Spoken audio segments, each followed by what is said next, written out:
Hello, everyone. This is Rick Mishka with the Cyber Pro podcast, where industry leaders share their insights, all things cyber related. We're super excited today to have Neil. Neil, who are you and why are you awesome? Well, the who am I is the best part. So Neil Hartsell, I'm the chief marketing officer for a company called Gradient Cyber. We're in the managed extended detection and response space in cybersecurity. And I pretty much handle all things go to market for the company, everything from, positioning, messaging, sales support, channel support, strategic planning, all those kinds of things. And been there for several years, a long time in the industry for but a couple years worth at Gradient Cyber. Neil, talk to me about Gradient Cyber. What is Gradient Cyber doing today? Why are you guys such a great company? I know we've recently started working with you on some other fronts. And so talk to me about Gradient Cyber. So we are again in the detection and response space, or in the cybersecurity landscape, which has some 3,500 companies now, but it's sort of sectored. We live in detection and response, and it's a managed service. We serve mid market, which we define as anywhere from 100 or a couple of hundred employees to maybe 5,000. So it's a particular segment that's sort of the upper end of SMB to maybe the lower end of small to medium enterprise. Um, we're in about 35 different verticals, so there's no vertical specificity. But typically, the use cases that will draw us in are a customer doesn't really have a good understanding of what's running on their network and they feel scared. Or the next rung would be they know what's running, but and they got a decent security stack, but they can't possibly keep up with the telemetry that's being produced by the security products, the network products, things like EDR solutions or firewalls. Or maybe they can kind of keep a tab on the alert volume, but they don't have time to really process those alerts, contextualize them, turn them into something actionable, and really drive towards, hey, are we finding attack activity soon enough and accurately enough to do something about it before the attacker's mission is complete? It's a hard job to do, requires a lot of expertise, experience, it requires a SOC. You got to do it 24/7. So most organizations don't have the staff or the platform or the 24/7 or the expertise to do that. So it lends itself to outsourcing really well, and that's what we do. So Now, I also know that you guys focused on building your security operations as a service and just overall your security services around heavily being able to help compliance-based companies. Is that still the case? well, certainly a lot of the verticals have a compliance factor, whether it's education or mid-sized banks, manufacturing, anybody who's dealing with PCI. So there are always compliance regulations. But that's probably not the biggest driver. That often is a lead in for a customer wanting to do something.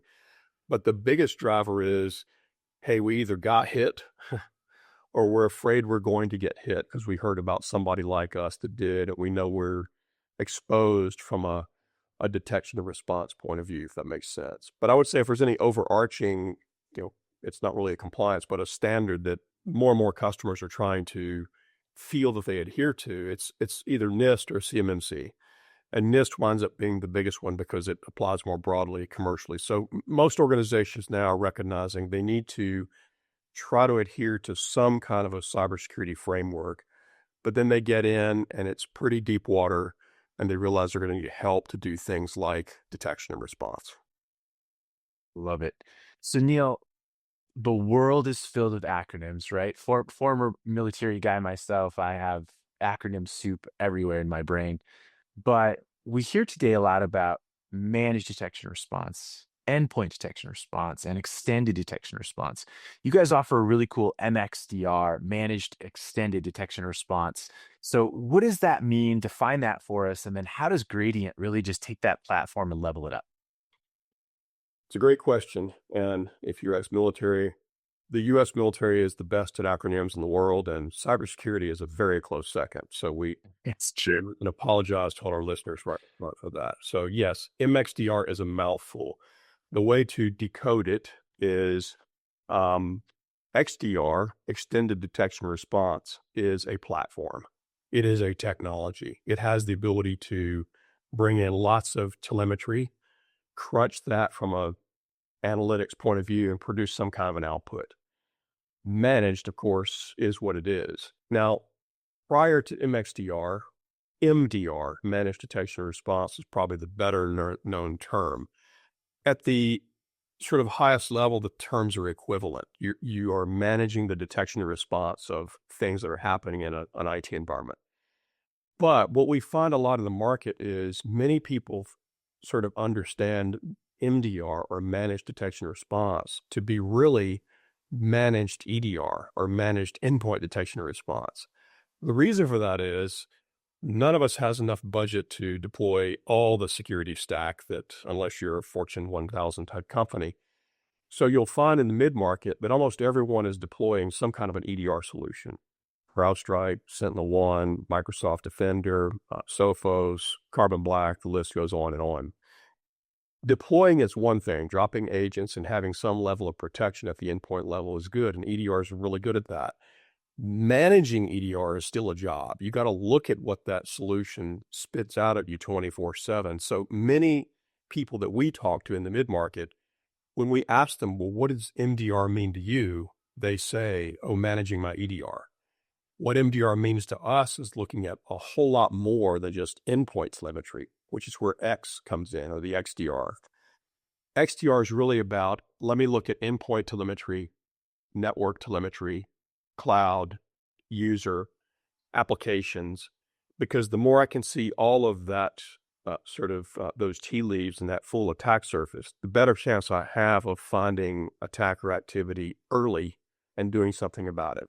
So that's why we say XDR is the pinnacle, and it's hard to do. So managed XDR is the way we advocate going. Hopefully that helps. Neil, let's pivot a little bit into trends. What are you seeing in cybersecurity today that just kind of you're excited about, or maybe not, when it comes to the trends today? Well, by far, the thing I'm most excited about would be the advent of AI digging into the SOC. It's a super hot topic. SOCs have been around for a while, security operations centers. AI also has been around a while. It's changed a lot in terms of practical implementation just in the last few years, largely owing to all the advances of the recent large language models. So it's much, much more approachable, much more affordable, much more doable by mid-market companies, and that would not have been true, say 5 years ago. So to me, that is the most exciting thing right now. We run a SOC for our customers. We have our own analysts. We have our own platform. So we're in the business of sucking in alerts, logs, indicators of compromise, threat intelligence from our customers and from third-party, TI sources. So it's incumbent upon us to find ways to reduce mean time to detect and mean time to respond for our customers. There's no way you can scale this job by throwing more people at it. It simply won't solve the problem. There's way too much attack surface, way too much telemetry, way too many changes from attacker TTPs on a daily, weekly basis. So you had no choice but to throw some kind of engine at it that can do things that humans just aren't good at. And AI and machine learning are super good at a lot of the tasks that have to be done in a security operations center. So we're not alone in that understanding. There's a slew of new startups entering this space, highly funded by VCs. All of the traditional incumbent, EDR, NDR, XDR vendors are also hot on the trail of incorporating AI into their solution. We have our own sort of, pathway, and we're all on some sort of stage of progression in getting that designed and implemented and rolled out. And it's fascinating because when you see the power of things like agentic AI, where you can really have agents start to perform almost any task that a tier 1 or tier 2 SOC analyst is doing today, it's incredible. It's fascinating. It's exciting. I will say this, because it always gets asked, oh, does that mean the SOC's going away, or the SOC analysts are out of jobs? And I've even done many pitches on the SOC of tomorrow being, fully agentic.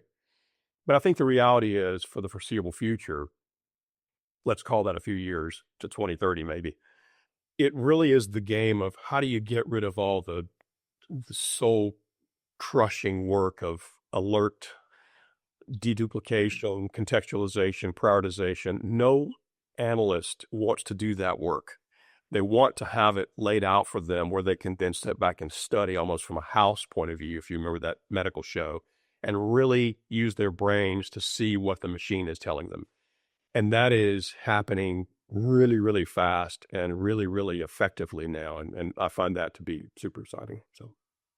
No, I love that you brought up artificial intelligence, and I'll just add to the your response too that I think people forget that cybersecurity has had some form of machine learning, artificial intelligence for 25 or 30 years. So we're early adopters in our space to any tool that's going to make us less stressed.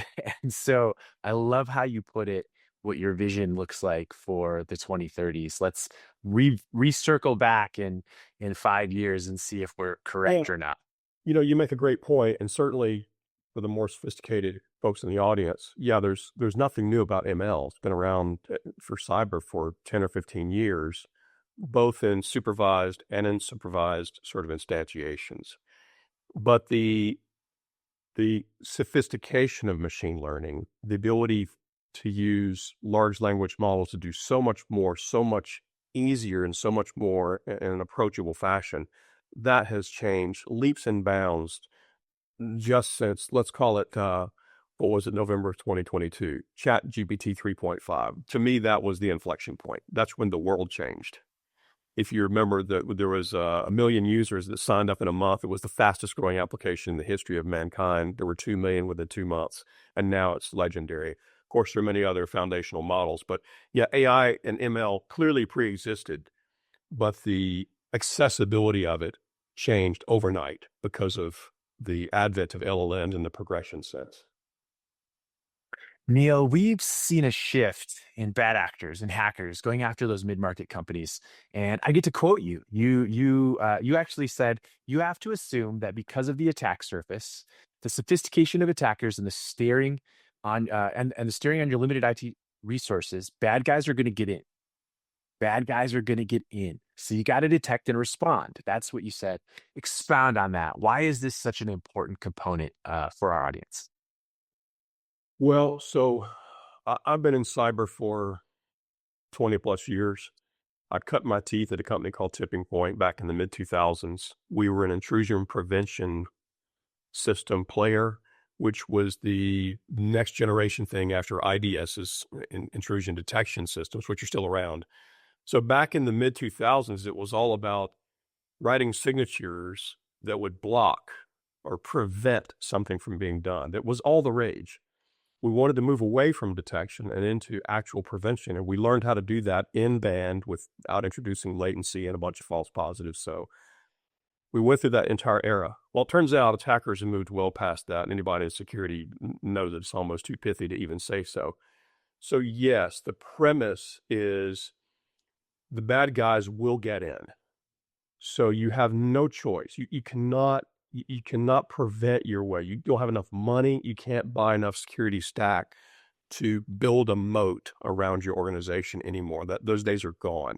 You cannot prevent your way to success. Therefore, you must assume that they will get in, and your job is now to find them and stop them early.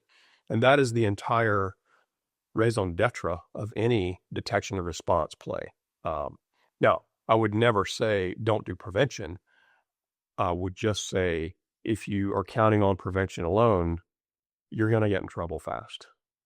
So I love it. I love that you bring in that I actually worked in a prevention company as well. And while it's important, I think we're starting to see this trend again where people want to be more proactive, right? Left of boom, whatever you call it, right? The NIST cybersecurity framework is big on let's put it in front of the detect phase, a whole bunch of, things that are going to allow people to be protective.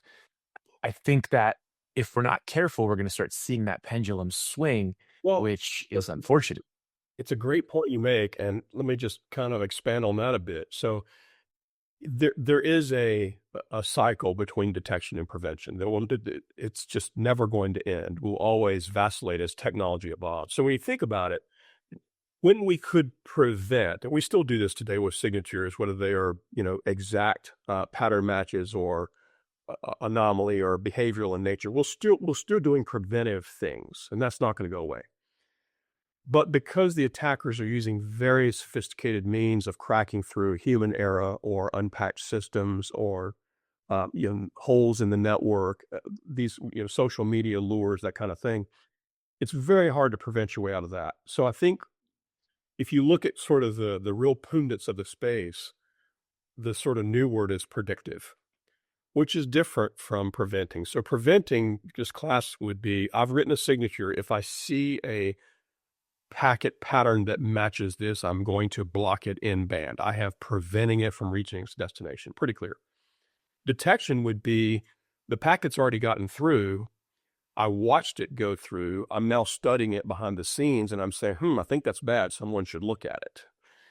And then they take a post action. Predictive is different. Predictive would say, there's not a clear pattern match of an attack. There's not a certain detection of an attack in progress, but we see a set of conditions, which means we are ripe for attack.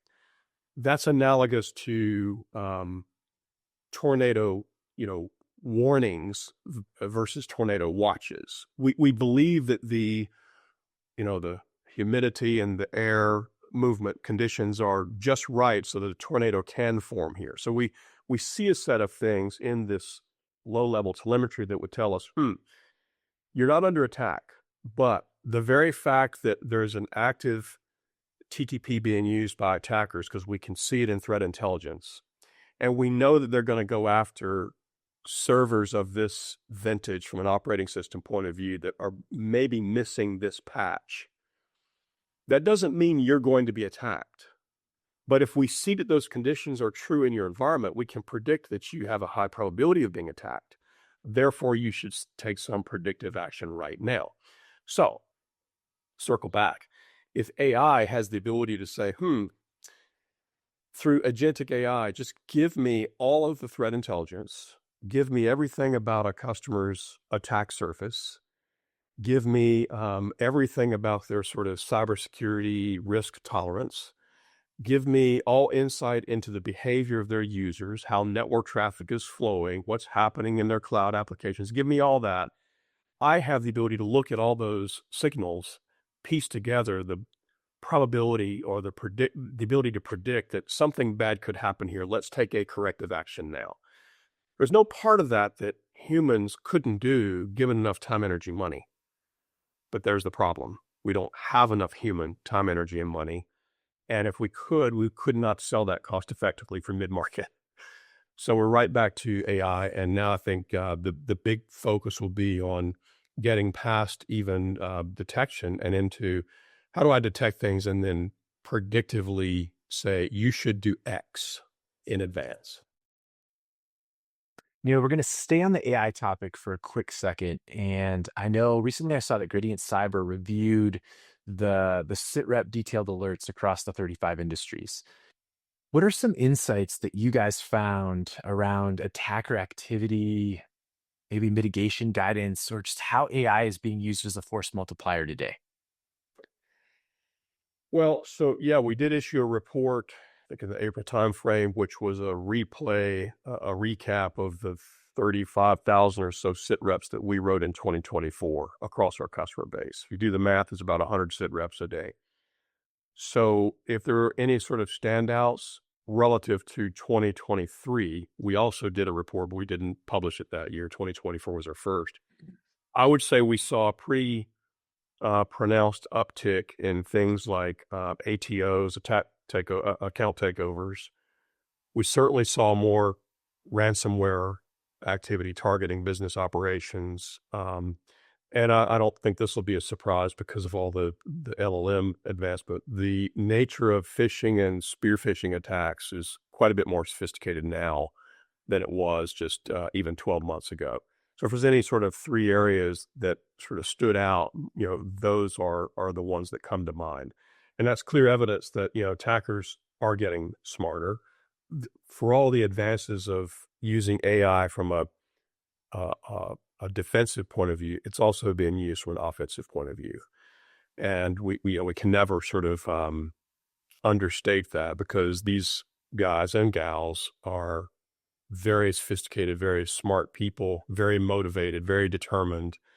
And the risk of them being caught, extradited, jailed is very low. So it's good business to be in. And they're using AI as quickly as we're trying to use it to stop them. So those are the things that we see. I would say if there's a story that stands out, it's really back to, there just is no cyber attack, just like there's no physical crime, like a robbery, that can happen if there aren't a set of predecessor events or signals that lead up to that. And so it's just incumbent upon using the best tooling possible to find those early signals, try to stop that before it turns into something heinous. And then just to tag onto that, I would say, we do see that organizations still struggle to patch. And it's not because they're not trying, but it's because applications, networks, the sort of spread of how users are dispersed today, it's very, very hard for IT to keep control of that. So you can't patch everything. So that turns quickly into, well, tell me exactly what I should patch to reduce my risk by only doing 10% of what I need. That's getting back towards AI telling you at least patch these things. The other big thing that folks should be thinking about is you just can't underestimate human error. There's so many SAT solutions, security awareness training solutions, but I think most organizations still don't take that seriously until your CEO or somebody in finance gets phished and $100,000 goes out the door, and then they start taking it seriously. We still see cases where passwords are poorly designed and shared in clear text and doing all kinds of really, really bad hygiene and behavioral things. But, that's the nature of the security space. Neil, I would like for you to give me one critical aspect you feel needs to be a part of any robust cybersecurity strategy. So selfishly, we would always say you have to have some form of a detection and response solution. And at least in the mid-market, that's almost always going to need to be a managed detection and response solution. Doesn't have to be from us. We would love that, of course. But I think in this day and time, if you believe that just because you've deployed a good, next-gen firewall or set of firewalls, EDR, believing that you've got, CloudWatch turned on and you can see what's going on in AWS, believing that you've got good eyes on O365, it's just not enough. You've got to really study what those IT and security solutions are telling you 24/7. It's a hard job to do. So I would say you almost assuredly, if you want to really study NIST, you're going to have to deal with detection and response. So I would say that. If I were picking anything beyond that, I would still say the basics matter a lot. Really take patching seriously. Try to find a way to triage it. And really take human training, security awareness training very seriously. Because if we could do those two things, if we had completely patched environments and humans weren't doing things that they really shouldn't be doing and they only do because they're lazy or uninformed, that reduces the floor of attack a lot. But it will never reduce it completely, so you need a detection and response solution. And since we don't do those things well, you really need detection and response. Neil, thank you so much for being on the Cyber Pro podcast. Thank you, Rick. I enjoyed it. Thank you for tuning into the Cyber Pro podcast. Make sure to like and subscribe so you don't miss out on new podcasts and all of our cool bonus content.